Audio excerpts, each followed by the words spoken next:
Bonjour à tous, bienvenue. C'est le grand débat du web numéro 39 auquel vous allez assister pendant 26 minutes, comme chaque semaine, avec 4 invités pour parler de sujets connectés de la semaine. On parlera aujourd'hui des médias. Doivent-ils tous faire une migration express vers les réseaux sociaux à l'image de Minute Buzz?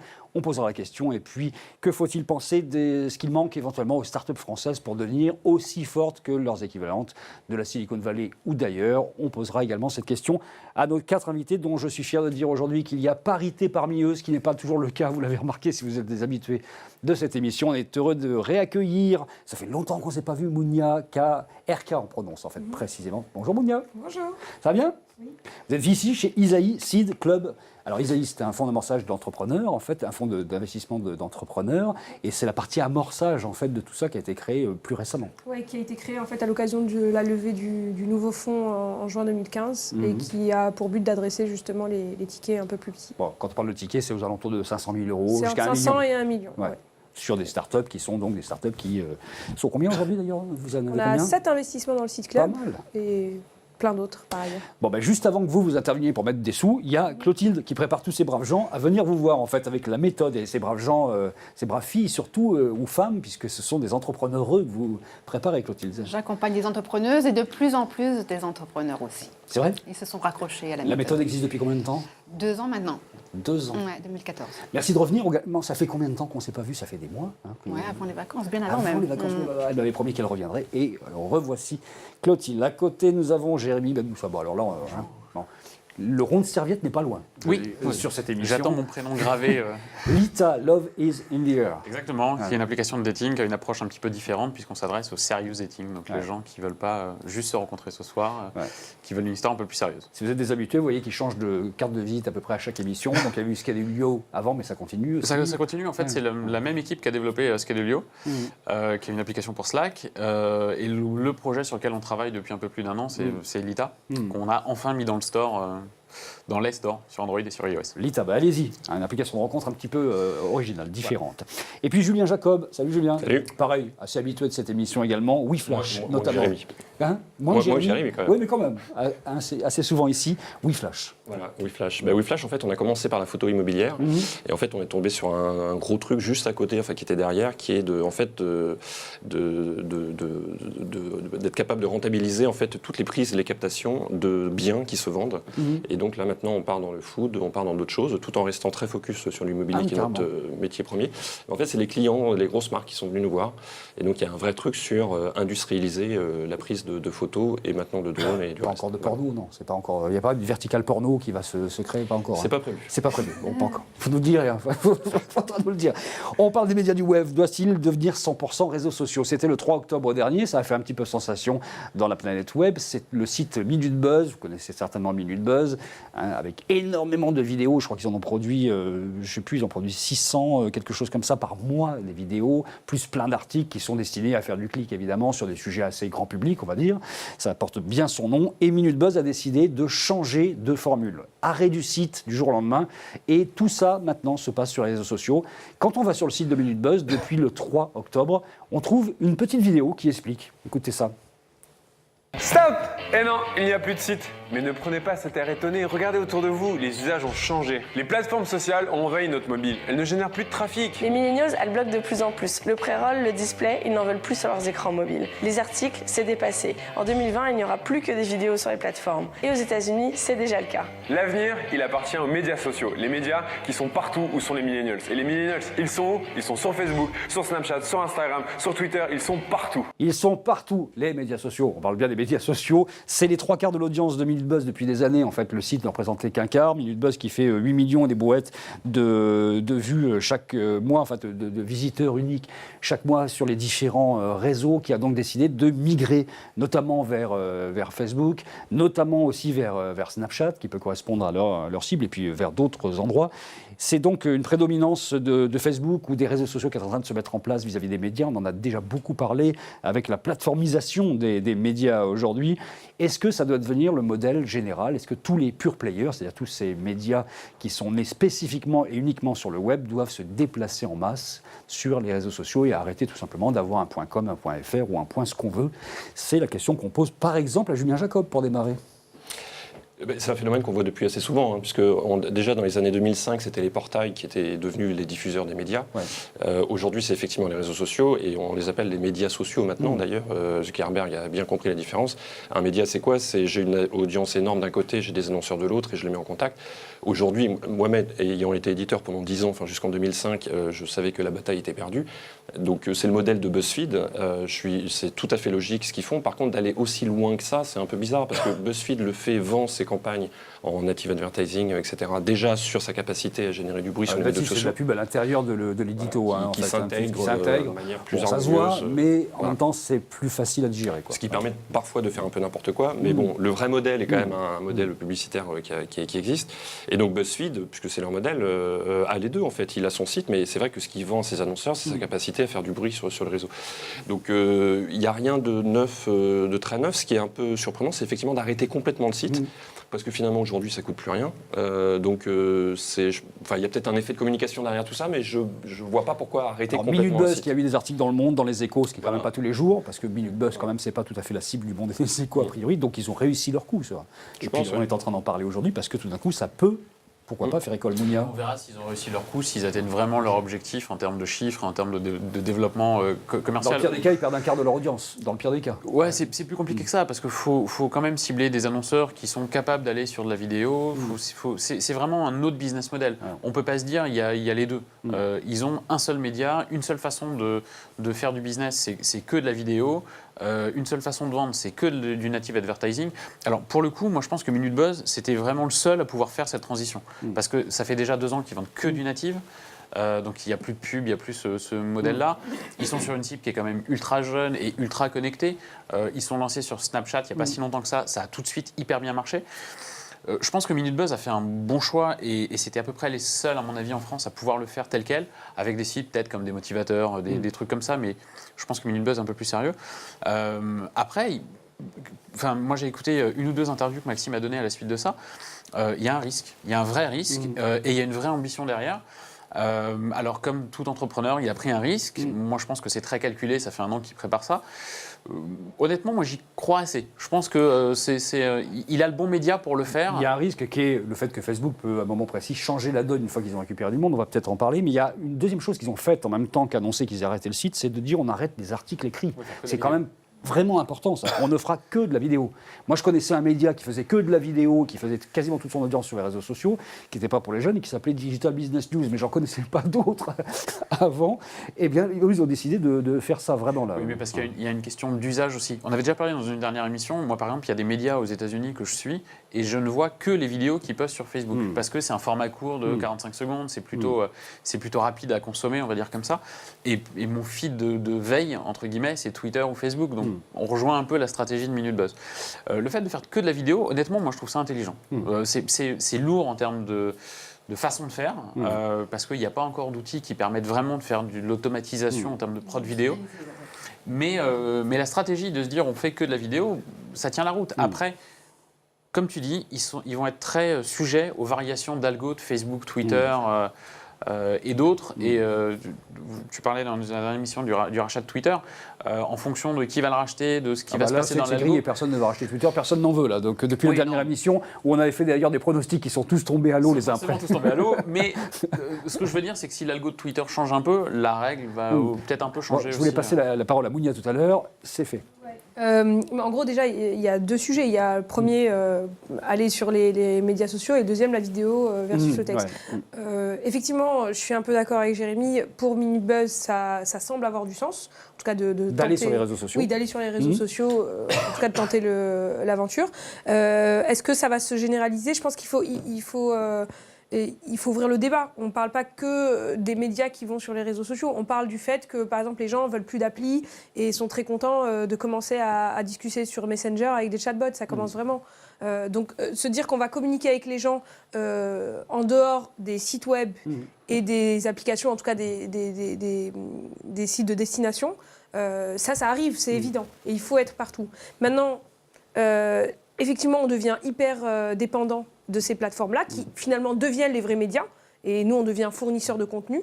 Et pour moi, c'est pas une finalité pour tous les médias, parce que peut-être que l'enjeu, c'est aussi de créer de nouveaux Facebook, Snapchat, etc. Ce qu'on n'a pas dit, c'est qu'évidemment, ce choix, il est motivé par le fait que l'audience est très jeune chez Minute Buzz et que l'audience est surtout sur les mobiles aujourd'hui. Qu'on ne se méprenne pas, elle est déjà sur les réseaux sociaux. C'est-à-dire, comme tu l'as dit, ils faisaient déjà les 3/4 de leur audience sur les réseaux sociaux. La seule question, là, c'est est-ce qu'on met le 25% à zéro ou pas. Mais finalement, pour rebondir sur ce que tu disais, c'est le modèle de la télévision dans lequel la télévision est arrivée dans les années 90. C'est-à-dire qu'il y a un diffuseur qui s'appelle TF1 ou autre, qui avait des barrières hertziennes, parce qu'ils avaient le hertzien, etc. Et il y a tous les producteurs qui produisent du contenu. Et finalement, ce qui est en train de se passer là, c'est que les diffuseurs aujourd'hui, ce sont effectivement les réseaux sociaux. Mais ce que je voulais dire tout à l'heure aussi, c'est qu'il y a une autre porte qui va arriver derrière, c'est qu'on n'a plus besoin d'aller même sur les réseaux sociaux, effectivement avec les bots, et qu'on va pouvoir consommer, enfin on peut déjà consommer un certain nombre de services d'information sur des bots qui vont se retrouver partout. Donc il y a une troisième phase qui va arriver, c'est qu'il y a l'éclipse aussi des réseaux sociaux qui va arriver, comme l'éclipse des médias de destination est arrivé, et que ce chemin-là, il n'est pas fini.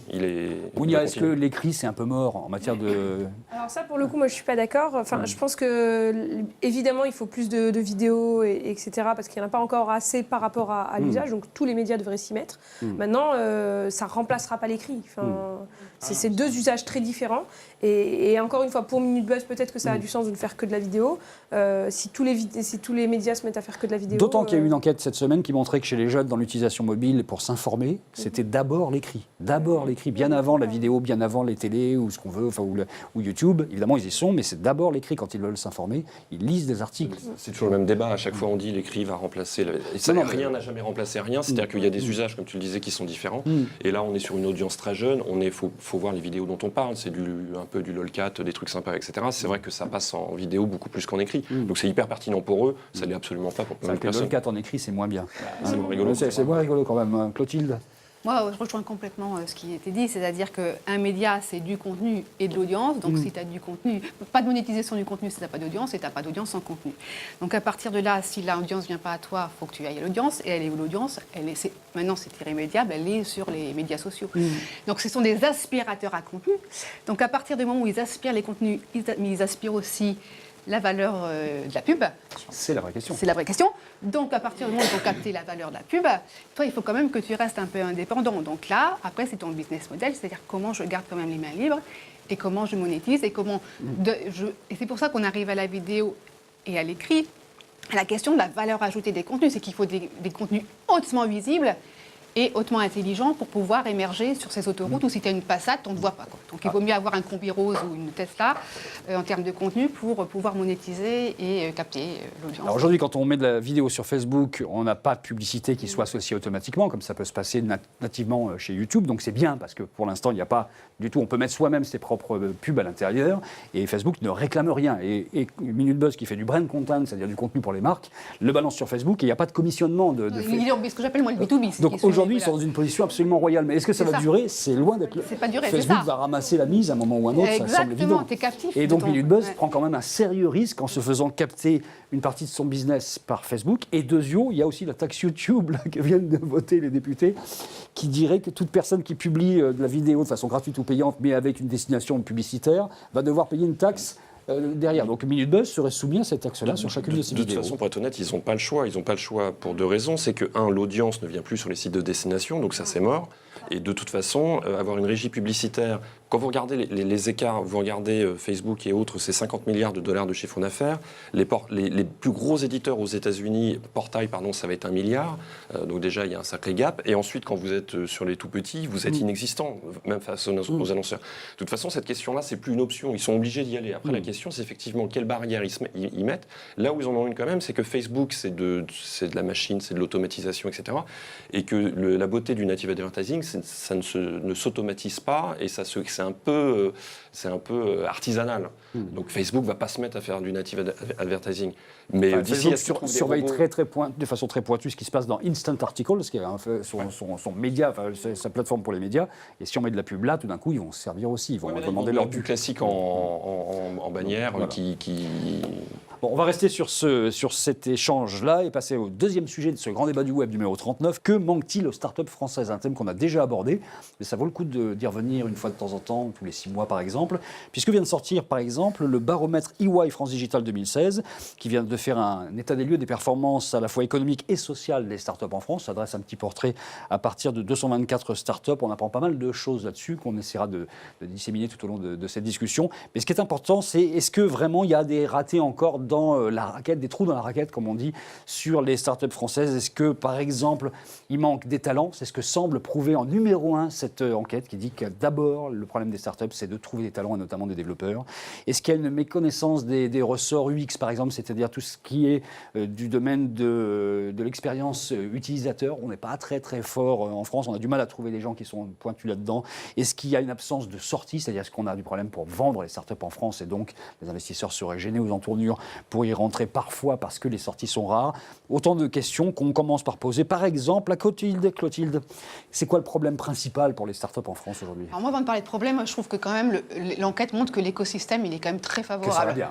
Voilà, Ça, donc là, on va c'est pas, bien quand de le même pas rappeler. cracher Non, mais dans c'est la vrai. soupe, parce que entreprendre en France, c'est quand même pas trop compliqué. Je veux dire, le financement va bien, le soutien à l'innovation va pas mal, donc voilà, donc on va pas se plaindre. À partir de là, ce qui ressort, c'est effectivement les talents, et les talents, on en revient toujours au problème de base, c'est-à-dire au cœur du problème, c'est le système éducatif français, c'est-à-dire qu'on n'a pas du tout mis en place les structures pour former les métiers de demain. Donc on a une école qui date des années 50 qui forme encore des futurs fonctionnaires, là où il faut des entrepreneurs et des développeurs, voilà, et c'est pas en produisant. L'école ne peut pas changer de fonctionnement tous les 10 ans parce que la société bouge très vite aussi. D'accord, mais est-ce que tu as déjà vu au CP des cours de développement? Non, moi pas. Tu vois, je n'ai pas encore vu ça se mettre en place et on n'en parle même pas. Oui, mais est-ce que demain, ce ne seront pas des bots qui vont faire le développement en grande partie? Donc, il y a aussi ces questions-là qui se posent. L'éducation nationale doit gérer quelque chose à long terme hein, et pas sur des envies. D'accord, n'empêche qu'il faut bien pallier le système. Donc, on a bien vu l'école 42. Mais je veux dire, donc, on va en sortir combien? 1000 par an? Il en faudrait 10 000, 20 000, 30 000. Tu vois, c'est pas, l'échelle, elle est énorme. Donc, moi, je pense que c'est ça. Et puis après, le deuxième manquement, je trouve, qui ressort de l'enquête, c'est qu'il y a quand même que 8% de femmes qui sont patronnes de start-up. Donc, bon. C'est un appel à candidature que je lance. Les filles, il faut y aller et c'est maintenant. Ouais, il y a de plus en plus de filles. Nous, on fait un événement qui s'appelle BioBoss, notamment avec le magazine Bi. Et c'est vrai qu'on s'aperçoit qu'il y a énormément de femmes qui ont envie d'y aller et qui ont une peur intense de foncer. C'est incroyable. Elles ont des freins intérieurs qui sont énormes. frein. Mounia, la première raison, c'est laquelle? C'est celle-là, vraiment, le problème des talents, ou est-ce qu'il y a d'autres problèmes? Là, je t'interroge aussi en tant qu'investisseur, pour le coup. Le problème du talent, il est réel, mais pour le coup, je pense qu'on n'est pas moins bien lotis que la plupart des autres pays, hein, parce qu'on trouve des développeurs nulle part. Donc effectivement, il faut le régler. Et si on le réglait, je pense qu'on pourrait prendre une vraie longueur d'avance. D'autant que les meilleurs, quelques-uns des meilleurs partent sur la Silicon Valley ou ailleurs. Même du coup, dans la Silicon Valley, ils ont aussi un problème de talent. Donc finalement, mais effectivement, si on le réglait, on a beaucoup d'atouts pour le régler. On devrait le faire. Ça veut dire qu'il faudrait quoi? Il faudrait créer 25 écoles 42 d'un seul coup. Oui, c'est ça qu'il faudrait. Et c'est hyper dommage que ça vienne que du privé. Et heureusement d'ailleurs que l'école 42 a été créée. Mais il en faudrait d'autres. Ils auraient tous du travail en sortant de l'école. C'est ça. Il faut se dire ça. Aujourd'hui, on manque tellement de jeunes talents dans ce secteur-là. Je fais juste une parenthèse, qu'on pourrait filer du travail à 50 000 nouveaux développeurs par an sans problème. Et c'est dommage que l'éducation nationale attende que Xavier Niel fasse une initiative. Soit il nous faudrait 25 Xavier Niel, soit il nous faudrait... Qu'est-ce que vous attendez chez Isaïe et d'autres fonds pour lancer des écoles comme ça, lancer le principe de financement d'écoles comme ça? Ah, je sais pas. C'est une bonne question. C'est intéressant, ça. Moi, je veux bien y penser. Au lieu de se plaindre que ça n'existe pas, ça serait peut-être bien de prendre les gens qui savent le faire et de leur donner de l'argent pour le faire. Eh ben, s'il y a des projets sympas, je veux bien regarder, moi. C'est vrai. Si on a réussi à faire ça dans cette émission, c'est déjà pas mal. Hein. Je m'engage. Non, mais pour moi, il y a aussi un autre truc, c'est le fait que les grands groupes français et européens n'achètent pas encore assez de startups. Donc, c'est pas tout le marché du M&A qui pose problème, parce qu'effectivement, les startups, comme le montre le baromètre, les startups françaises sont de plus en plus internationales, arrivent à lever des fonds à l'étranger et donc arrivent à s'exporter. On a eu des belles histoires ces derniers temps, mais il manque quand même un marché de l'acquisition nationale qui est juste affligeant. Personne n'achète en France. Ou alors, ils offrent, en général... je ne sais plus qui m'avait dit ça, mais sur toutes les offres de M&A qu'il avait vues, le mieux-disant des acquéreurs européens était 2 fois plus bas que le moins-disant Est-ce qu'il des t'arrive de voir acquéreurs une américains. start-up et te dire celle-là, on ne pourra pas investir parce que c'est une start-up dont la finalité est de se faire acheter d'une certaine façon. Il y en a dont ça peut être la finalité, c'est l'ADN d'une certaine façon, et ça ne se fera pas sur le marché français ou européen. En fait, oui, quand une start-up, on voit bien qu'elle a moins de potentiel à aller à l'international. on n'y va pas parce qu'on se dit qu'en termes d'acquisition potentielle, ça peut être très compliqué. Mais il y a un problème d'état d'esprit. C'est souvent dû à l'entrepreneur. Moi, je vois énormément de nouveaux projets, comme Mounia, passer. Et il y a un vrai problème. Les entrepreneurs créent leurs projets, conçoivent leur projet, l'ADN de leur boîte, en se disant que je suis quelqu'un de local. Alors qu'ils pourraient tout à fait voir, pas forcément grand, mais voir international dès le début. Non, maintenant les gens voient international. Et d'ailleurs, c'est pour ça qu'on a des belles histoires. Mais c'est pas une raison pour que notre écosystème local ne joue pas le jeu. Ça faciliterait quand même les choses si nos acquéreurs français faisaient leur part du Il y a boulot. beaucoup de grosses boîtes qui ont créé des incubateurs en maison. Ça a été, dans la plupart des cas, un fiasco absolument total. Il ferait mieux de mettre de l'argent pour acheter des boîtes qui fonctionnent finalement. Hein, mais après, il y a aussi, je pense, une question d'investissement. Alors, je ne vais pas taper sur ceux qui font du seed, mais je pense que d'un côté, on manque énormément de seed, vraiment. C'est-à-dire que c'est bien qu'ils aillent le fassent, mais il en faudrait 50 des comme ça.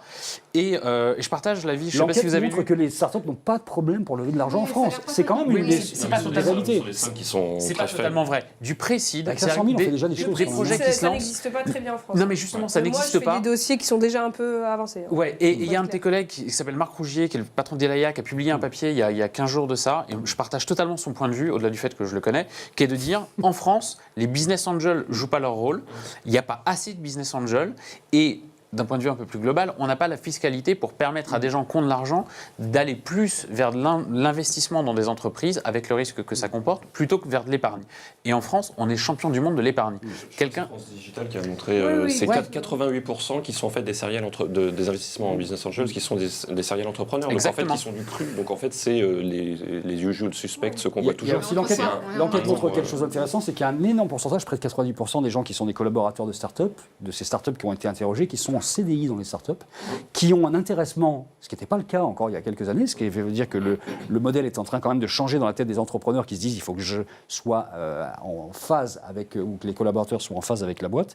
Mais il y a quelque chose qui revient. Deuxième raison pour laquelle c'est difficile, c'est les charges sociales, toujours. Alors ça, c'est le problème de l'économie française. Ça, mais c'est quand même quelque chose qui est cité, le poids des charges. Mais ça, c'est un truc tellement franco-français qu'on n'arrête pas de se plaindre, etc. Quand on regarde tout l'écosystème, notamment avec les aides publiques dont on a parlé, etc., l'étude montre d'ailleurs que ceux qui ont le CICR, les jeunes entreprises innovantes, franchement, c'est des Américains d'ailleurs qui avaient fait ce constat-là, quand vous mettez tout ça bout à bout, franchement, ça retire tout ce qu'il y a sur les charges. Donc ça, c'est un truc franco-français, c'est du French bashing. Voilà. Et on le dira toujours, les charges sociales.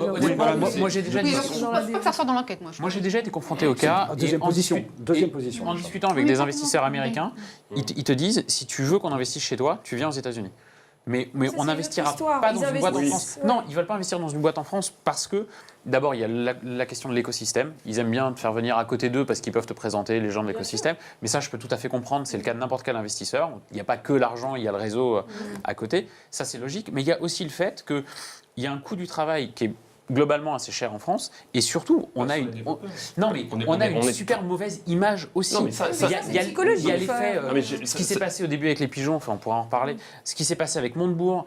Moi, j'ai rencontré des investisseurs américains, il y a 2 semaines de ça, ils ont été capables de me parler de l'affaire de Yahoo et de Dailymotion et machin, alors qu'ils connaissent rien de l'écosystème français. Justement, c'est le point, c'est que tout ça c'est psychologique et que ça c'est... Ne rouvrons pas ce débat sur l'auto-French bashing qu'on fait en permanence aussi. Mais le fait par contre, c'est que ça va. On va juste... Le fait que ça va se... Je voudrais rajouter un truc, demi-phrase, c'est que ça progresse énormément, on l'a tous dit. En revanche, c'est comme la définition de Paul Graham d'une start-up. Une start-up, c'est un truc qui a de la croissance, de l'attraction et qui va vite, et que j'ai l'impression que tous ces écosystèmes-là vont quand même pas assez vite relativement aux autres. Quand vous regardez Berlin, ce qui se passe à Berlin en termes d'écosystème de start-up, c'est une ville qui en 3-4 ans est devenue une vraie place de l'écosystème. New York qui était totalement inconnue en 3-4 ans, et ça fait maintenant depuis 6-7 ans que je noyote là-dedans, et en fait je vois de plus en plus d'incubateurs, je vois la BPI qui fait de plus en plus de choses, je vois des fonds qui arrivent. C'est une demi-phrase, Julien. Mais la question c'est la vitesse d'exécution.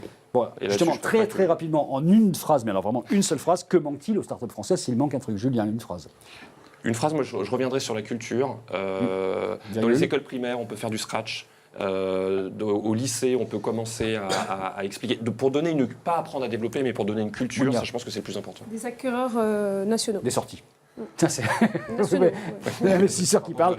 Donnez-nous des sous sur les startups sur lesquelles on investit. Vous avez raison, il faut aussi que ça fonctionne comme ça, sinon ça ne marche pas. Clotilde. Moi, je suis d'accord, ça commence très très en amont. Pour moi, c'est l'école. L'école. Jérémy. Au-delà d'école, moi je pense, pour ceux qui sont déjà entrepreneurs, un vrai focus sur leur croissance, comme le font les boîtes américaines. Si on n'a pas 10% de croissance par semaine, c'est qu'il y a un problème. Jérémy, tu as la parole, tu la gardes sur un +1, -1 pour terminer très rapidement. Alors un +1, pour un entrepreneur français qui s'est barré aux États-Unis, c'est Tribe. Ah oui, donc la boîte Cyril. de Cyril Paglino qui a 3 annoncé millions. cette semaine, non seulement la levée de 3 millions, mais ça on le savait déjà, il avait déjà là, un peu lâché le morceau il y a quelques semaines, mais surtout une V2 que je trouve hyper intelligente, qui fait ce qu'ils appellent Magic Words, c'est-à-dire que la reconnaissance vocale directement dans les conversations et qui peut pousser des choses derrière, notamment ça ouvre son business model. Tout le monde se demandait quel serait le business model de Tribe. Regardez la démo de la version 2, vous verrez. Ouais. Je trouve ça hyper On intelligent. a des applis comme ça, comme Appen, comme Tribe, qui sont vraiment extrêmement concurrentiels avec ce qui se passe sur le marché international. plutôt, Il peut faire sa place vraiment. Ouais, et puis il a fait un bon truc bien intelligent, ça marche bien. Enfin voilà, c'est un vrai +1. Merci beaucoup pour ce +1 et on parlera de -1 la prochaine fois. Les invités de ce grand débat du web numéro 39, c'était Mounia. Merci d'être revenu ici. Merci Clotilde Provo. Merci Julien Jacob. Merci Jérémy Benmoussa. Merci à vous. On se retrouve la semaine prochaine avec d'autres aventures. Salut à tous.